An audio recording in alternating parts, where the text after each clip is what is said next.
আসসালামু আলাইকুম।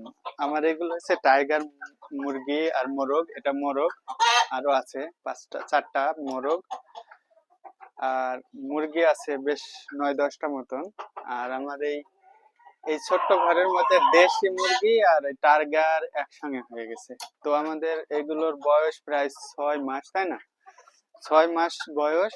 তো এরা কয়েকটাতে ডিম পাড়া শুরু হয়েছে। তো এখন দেশি আর টাইগার এক জায়গায় রাখলে যা যা হবে তা হচ্ছে ক্রস হয়ে যাবে।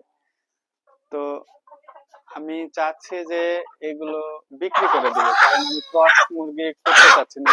তো আমরা এই মোরগ মুরগি উভয়ে বিক্রি করে দেব। তবে মেহেরপুরের মধ্যে আপনারা এসে দেখে নিয়ে যেতে পারবেন। যদি নিতে ইচ্ছুক হন অবশ্যই যোগাযোগ করবেন। আর আমাদের মুরগিগুলো একটু দেখে নেন। এগুলো যে টাইগার।